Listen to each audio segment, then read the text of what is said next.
Olá, pessoal, tudo bem? Professora Júnia Andrade na área e vamos falar sobre redação da FCC.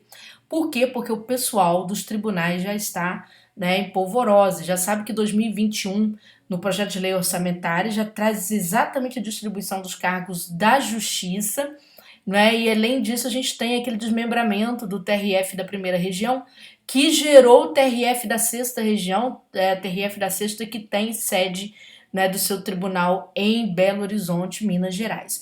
Então o pessoal está bastante. Já está me perguntando, o que mais, acho que mais recebi nas últimas horas foi exatamente desde. Já tem mais ou menos uns 5 dias que eu venho notando de tudo que me pedem aqui dicas sobre como estudar a redação da FCC já para começar a estudar. Por quê? Vamos ser bem sinceros. Qual é a redação que mais dá trabalho em concurso público? Fundação Carlos Chagas, tá bom? Então, por que dá trabalho? Já até vou mostrar para vocês por conta disso aqui. Por conta dos critérios que a FCC exige na redação. A FCC exige senso crítico, não é? Isso aqui não é uma anotação minha, é uma mera reprodução do que vem nos editais da Fundação Carlos Chagas. Então, ela exige senso crítico, ela exige um bom encadeamento de ideias, exige progressão, exige consistência argumentativa. Então, o pessoal que já faz concurso já fica esperando, por esse vídeo, desesperado. Por quê? Porque já quer começar a se organizar para o próximo ano. Então, vejamos, gente. Como eu disse para vocês, para quem está começando, a gente também tem que falar para quem não tem muita experiência. O que nós temos? No projeto de lei orçamentária, que foi enviado ao Congresso, já tem definidas as vagas dos TRTs, dos TREs e dos tribunais, vamos dizer assim, dos tribunais, do Superior Tribunal de Justiça, tá certo? Do Supremo, já tem definidas essas vagas. Da Justiça Federal também. Então nós temos lá, por exemplo, na Justiça Federal, 300 vagas. Para os TREs, 980 vagas. Ficou muito tempo sem fazer concurso. Os TRTs também ficaram muito tempo sem fazer concurso, 746 vagas definidas.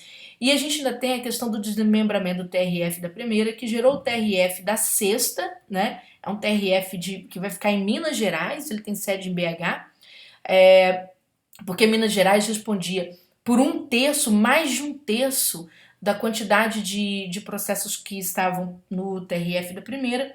Então, já havia. Essa questão não foi decidida da noite para o dia, gente, como muitas pessoas pensaram. Há muitos anos se discute esse desmembramento. E a justiça está tão atolada de projetos, tão cheia de trabalho, o TRF1 é tão grande, que a decisão dos tribunais superiores foi por levar o projeto da divisão a sério, em busca de um pouco mais de eficiência. Então, as chances estão aí, elas estão abertas, Estamos falando de tribunais federais, tá bom? Gente, Fundação Carlos Chagas, para quem queria saber dos temas, para os quais eu aposto, e alguns desses temas estarão num desses tribunais, porque olha quantos TRTs nós temos no Brasil, quantos TRS, e agora quantos TRFs. Então, pelo menos metade desses temas aqui vai aparecer em um desses tribunais, se não aparecer todos. Por isso que eu fiz essa seleção bem direta e bem chuta. Vocês vão notar que são assuntos que de repente você vai olhar e vai falar assim: mas esse assunto, eu estou careca de saber desse assunto. Gente, só que depois do fator Covid a gente vai ter que rever alguns assuntos que são clássicos da banca em concurso público e que tem uma nova roupagem exatamente após a pandemia, durante e após a pandemia. Eu estou falando após, mas na verdade entendamos durante, porque essa pandemia ela ainda fica por aqui uns 2 anos, mesmo com a invenção, porque as vacinas só chegam no segundo semestre, na verdade, do outro ano. Júlia, mas a Rússia acabou de testar vacina e tá dando tudo certo. Gente, a reprodução em massa da vacina é pro segundo semestre, tá bom? Então vamos lá. Primeira questão que eu chamo a atenção de vocês que vão começar a estudar, ou por conta própria, ou vão estudar com a gente no Turma de Redação Concursos, tá? Você pode se matricular, veja só. Tem o Turma de Redação, que tem o mesmo curso, e tem o Turma de Redação Concursos. Por que tem essa diferença? Porque o Turma de Redação Concurso é a nossa plataforma mais moderna. Você pode mandar seu texto manuscrito, tem toda uma questão assim. Mas vamos lá. Sobre essas questões, mas se você for estudar sozinho, também te aconselho já a começar a ler sobre isso aqui, tá? Por isso que eu trouxe para você que me segue neste canal, se inscreva, como eu disse, Eu vou deixar bastante dicas para várias áreas, né? Comecei com o pessoal do tribunal por conta do volume de pedidos, né? Então vamos lá. Primeiro, gente, a gente tem uma mudança sociocultural e econômica decorrente das conexões digitais? Tem. Já era uma coisa que era típica do século XXI. Já foi cobrada inúmeras vezes nas provas do FCC. No próximo ano, assim que os concursos voltarem ativa, né? Porque temos muitos concursos parados em 2020 por conta da pandemia. Daqui a pouco, né, temos a aprovação da lei orçamentária que está em curso e daqui a pouco chegam os concursos, porque o ano está acabando, a gente já está no momento que eu gravo em setembro. Então, veja só, postura, mudança sociocultural e econômica, tivemos. As conexões digitais, né, o nome geral que se dá agora, o nome mais atual que se dá para redes, né, não só redes, porque quando você falava em rede social, você falava Facebook, WhatsApp, Telegram e tal. Só que agora você tem outras conexões. As plataformas de encontros ao vivo, os meetings da vida, os Zooms. Então, quer dizer, hoje o nome mais geral que se dá, a nomenclatura melhor, são exatamente conexões digitais. Tivemos uma mudança sociocultural muito grande, por quê? Gente, quando a pandemia começou aqui no Brasil, né, a doença chegou no Brasil, a gente ia comemorar o aniversário, muitas vezes tinha que fazer de forma remota. Ia falar com os nossos familiares que não moram com a gente de forma remota, né? Nossas crianças tiveram que estudar de forma remota. Também tivemos uma mudança econômica, porque muito da comercialização, até mesmo de alimentos, teve que se dar também à distância. Não é? Usando aí, tive que pegar seu celular, usar um aplicativo para você fazer sua compra, de repente, se você não quisesse no supermercado, não é? Do teletrabalho, tanto no setor público quanto no setor privado, né, das pessoas que puderam trabalhar em casa, aconteceu também com essa mudança. Então, na FCC não adianta só você falar dessa mudança, você tem que entender os fatores que estão por trás dela, não é? O que deu certo, os números, tudo isso a banca vai querer como elemento de fundamentação. Portanto, você precisa estudar esse assunto, tá? Outra questão que parece antiga, mas voltou a ser renovada, é o combate à pobreza e à desigualdade. Mas dentro deste âmbito aqui, nas cidades. Quando a gente diz nas cidades, aí alguém pode falar assim, Júnior, mas quase 90% da população vive nas cidades. Isso não é chover no molhado? Não. Por quê? Porque a FCC adora discutir direito à cidade, certo? E os processos de gentrificação, que são processos de revitalização que acabam gerando ônus para as populações mais pobres. Por que esse assunto volta a ser tão importante? Gente, por conta das mortes provocadas pela Covid. Se a gente observar e a gente fizer um paralelo, quem morreu de Covid na Itália, né, que gerou tanta comoção, eu lembro que apareciam as pessoas cantando nas janelas, Força Itália, não sei o quê. Quem morreu de Covid na Itália, em peso, foram as populações mais ricas, porque a doença chegou ao norte da Itália, que é exatamente a região mais rica. Ela não atingiu o sul da Itália, que é a região mais pobre, do jeito que atingiu o norte. Então houve uma comoção muito grande. No Brasil, nos Estados Unidos, né, em vários outros países, a Covid atingiu duramente os mais pobres, por conta da divisão desigual da cidade. A Covid prevê isolamento, prevê acesso à água para você poder se prevenir. E exatamente essas populações com falta d'água, com falta de produto de higiene, porque numa crise econômica, como que você compra os produtos de higienização? Então, tem que se discutir tudo isso, e é um prato cheio para a Fundação Carlos Chagas pedir isso em concurso público, tá bom? Outra questão também, os fatores que acirram a violência urbana. Aí você vai falar, poxa, mas violência urbana, chover no molhado, profa. Não é não, gente. Se a gente observar, em 2020, um fator que a gente já conhecia chamou muita atenção, porque ele teve agravantes importantes em 2020. A gente já sabe que a população negra em peso é a que é mais vitimada pela violência, não é, de certo modo. Seja a população que vai ser atingida ou como praticante ou como vítima. Por quê? Porque os negros estão realmente no Brasil numa situação de pobreza maior. É a população mais atingida. Portanto, é a população que é mais recrutada, né? Quando você pega um menino de uma comunidade, um menino negro sem condições, ele é mais facilmente recrutado. Os pais não têm força, a mãe muitas vezes não tem força para brigar com relação àquele recrutamento do crime. E aí também são os que mais sofrem com a violência, né, o tempo inteiro. E 2020 chamou atenção a morte de George Floyd nos Estados Unidos, a morte de vários outros negros que vieram depois, os meninos que foram vítimas de bala perdida no Brasil, ou de bala, né, que a gente fala que encontrou a vítima também. Então, se você olhar, a maior parte, cerca de 78% das pessoas, isso é um número bastante recente ligado à violência, 78% das pessoas que morreram, né, nessas guerras contra o tráfico ou em qualquer investida da polícia, alguma coisa assim, são pessoas da população negra. Né? Então, isso tem sido, são fatores que acirram a violência, né? Os fatores seriam racismo, a própria discriminação de gênero. A mulher é muito vítima da violência. Durante a pandemia, chamou muita atenção o aumento do número de violência doméstica. Então, são fatores, por exemplo, você ficar em casa durante a pandemia, bem ou mal, foi um fator que acirrou a violência. Né? Determinados tipos de violência, tá certo? Então você tem lá a população idosa que teve que conviver muitas vezes com filhos dentro de casa, não é? Filhos mais velhos, e às vezes acabou espancada, teve muito número de idosos nesse sentido. Então foi um complicador.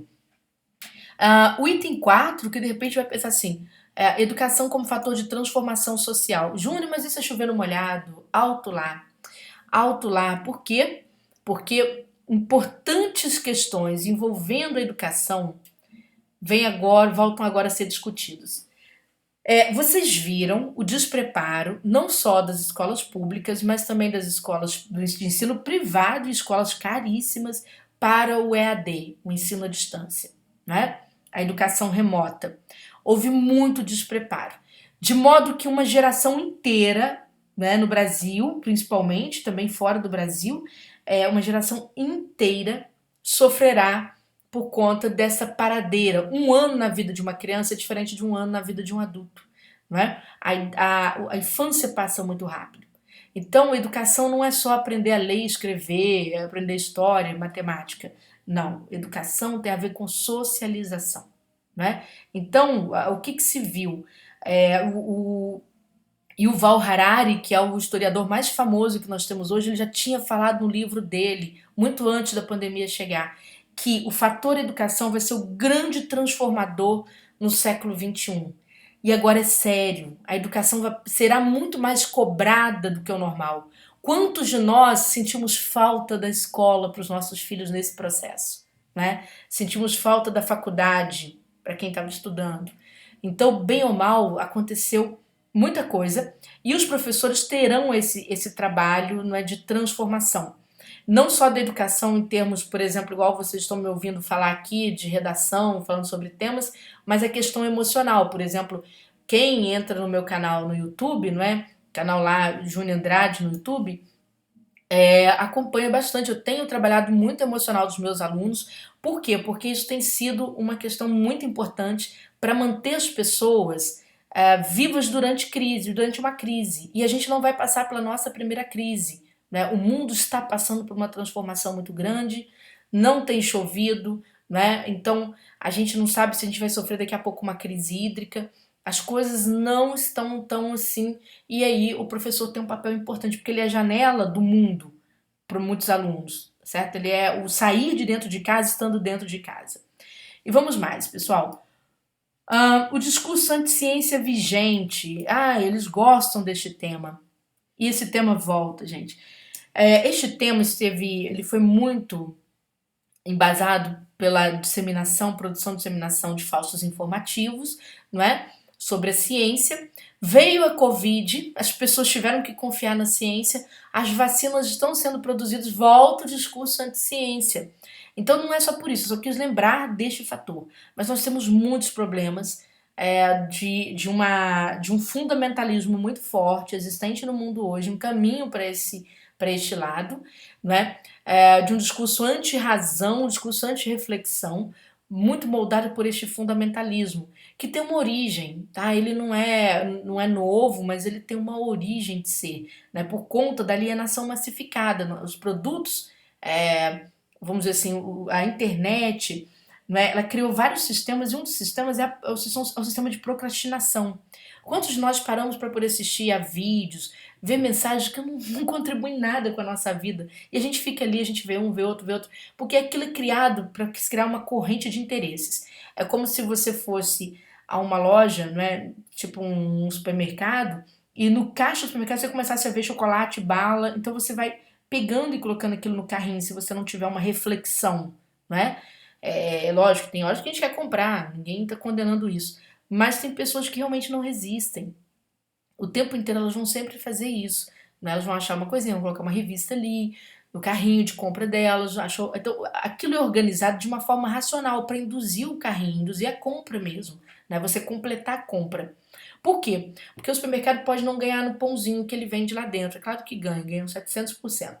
Mas ele vai ganhar bastante naquela guloseima da porta de saída, na pilha que você lembra de levar para casa. Então, há um lucro ali mais ou menos reservado naquela passagem. Então, esse discurso anti-ciência, ele vem muito em função dessa massificação digital pela qual nós estamos passando, que cria essa sensação de alienação, perfeito?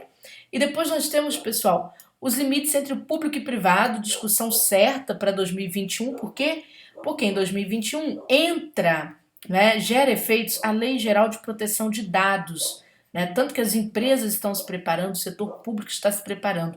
Ela iria gerar efeitos em 2020, não gerou por quê? Por causa da pandemia, porque o governo precisa acessar dados, né, e não dá para ficar perguntando às pessoas se pode usar o dado, em plena pandemia não dá. Mas no próximo ano vem uma série de regramentos. Né? Veja que iria entrar em questão em 2020, quando começou o ano de 2020, o CESP trouxe como primeiro tema de redação dele exatamente essa questão da proteção de dados, né? Mas aí depois parou, os concursos pararam por causa da pandemia. E a Fundação Carlos Chagas tivesse feito concurso em 2020, ela iria pedir isso aqui, tá? Esse assunto praticamente certo, tá bom?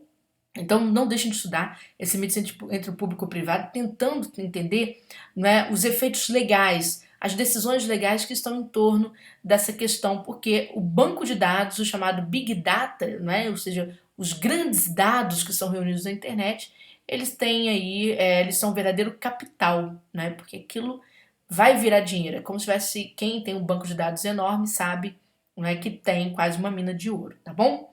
Gente, por enquanto essa dica, né? Se vocês quiserem estudar com a gente, eu vou até avisar de uma vez, porque senão vocês vão perguntar depois, né?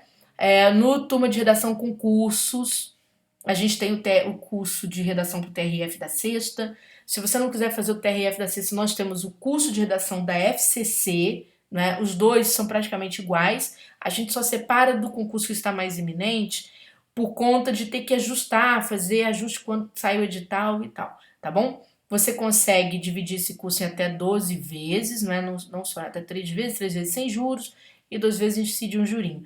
Mas dá para você começar a estudar. São 6 redações corrigidas, né? Tem curso da FCC de língua portuguesa incluso, tá? Como bônus. Temos comentários sobre os temas são estudados a fundo, tá certo? Então, quer dizer, é um bom início para você transformar o seu 2021, né? Esquecer esse 2020. Beijo grande para vocês, até a próxima.